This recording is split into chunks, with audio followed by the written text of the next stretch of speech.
Oh yeah, Amanda, it's great to be invited back. You know what I mean? Those were great old days, and I looked around at all the cameras Kyle and Maddie and Coach have gotten. You unbelievable with technology. We maybe had 2-3 cameras. That's all we had. Look at this room. I mean, this is unbelievable. Paramount Plus we're on, right? Yes, that's what we're on. That's why I watch the Tulsa and on King. YouTube? Do I watch Tulsa King? Yes. We got Sylvester Stallone's the best. All right, everybody agrees. So Stallone. One night I'm living in Los Angeles and I get a call from the producer. They're doing Rocky 2. Brent, we've got to have a sportscaster. Can you come to the hotel downtown? So I say, okay, yeah, sure. So I go down. I got a chair there. And they got one camera. Stallone's producing, shakes hands. We'd never met before. He said, okay, sit right here. We want you. You've got to antagonize him. We want him to come out of retirement and fight again. Carl Weathers, Rocky Balboa is all over him. So I say, yeah, sure, fine. Where's the script? What do I read? No, just make it up. That's the truth. So I do this one time. I mentioned Joe Namath, a couple of guys, if you listen to it. And he said, that's great. Thanks a lot for coming by. I may have spent 45 seconds with him, you know? Unbelievable. And now you got all the technology. But Stallone was great. Some of the memories that I've got of the good old days. We talked about having him on, but we're actually more excited to have you here. Talk to us. We're going to kind of go down memory lane. I know everybody has some questions they want to ask you. Let's start with the You're Looking Live. I mean, people who are watching this watched you, their kids, their grandkids. Tell us the inception of that. Well, here's the over-under numbers for today. 43 and a half, 44. Anyway, Bob Fishman was, this is a true story.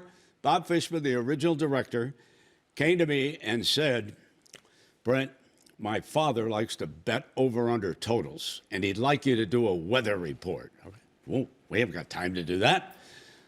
So I said, Bobby, can you give me a live picture of Soldier Field? I think it was in November, Amanda, when we first do it. A little nasty weather. Yeah. So we did Chicago. You are looking live at sold out Soldier Field, where the Bears are favored. No, I didn't say the points because Roselle didn't want that. But anyway, comes back the next week, Bob Fishman and the producer, Mike Pearl. They came in, they said, that was great. That was great. The people betting over under totals love the weather. So what we did, Maddie, is we added a couple other stadiums, Kyle, and we go around the league, you know, and one time we had a flood down. Coach, we had a flood down in Tampa. The hurricane had gone through. Oh, my God. They were all over the under after they saw it. True story. True story. That's how it started. It is absolutely. Go ahead. I was going to say, it's amazing to see some of those old clips in the stadiums and those kind of things. But talk about kind of the evolution of the show, right? Because there's so many things like the You're Looking Live or the over-unders that have changed so much from the time you guys started. But how did you guys kind of navigate the change in the time that you spent on the show?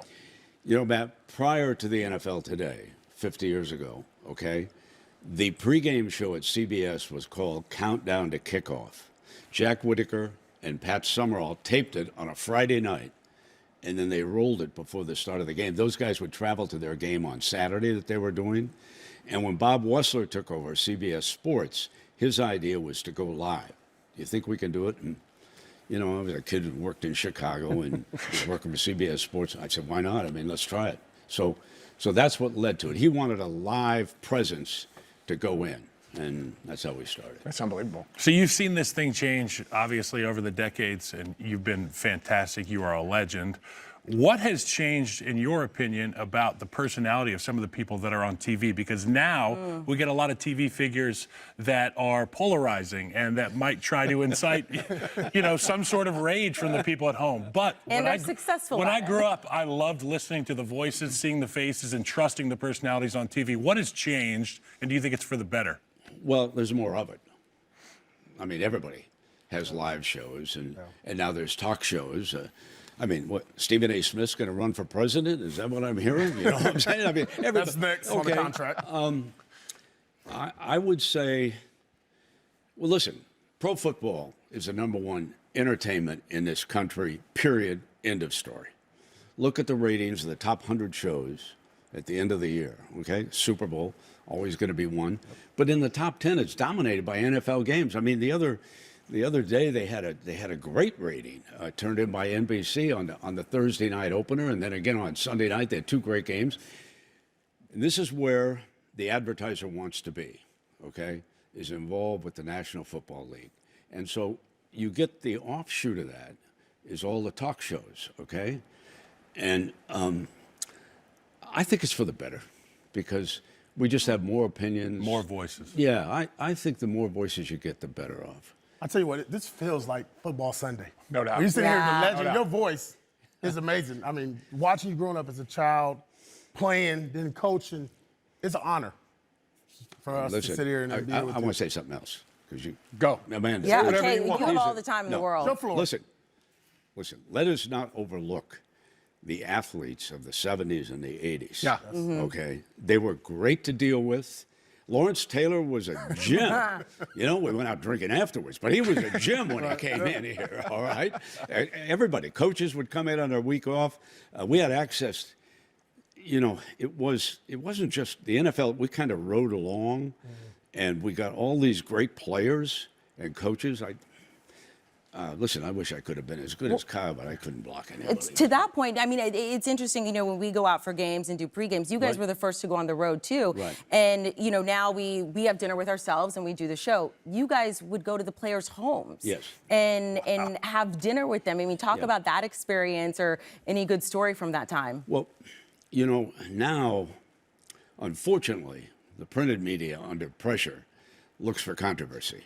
There are owners and coaches who are aware of this, and they tell the players, be careful. Yeah, for sure. Back in my day, coming up as a newspaper man with the 1963 Chicago Bears, believe it or not, you'd file your story, and that's it.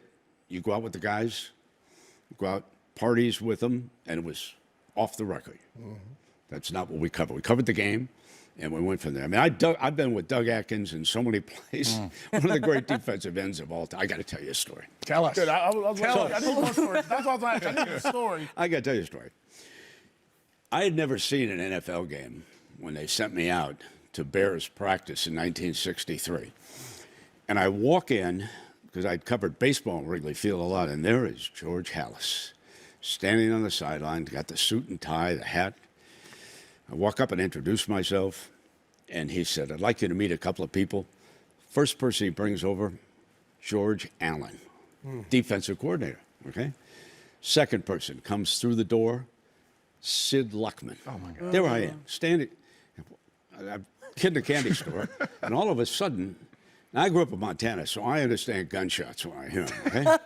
So I kind of look around up in the rafters in Wrigley Field, and there's this big guy with a .22, and he's knocking pigeons down.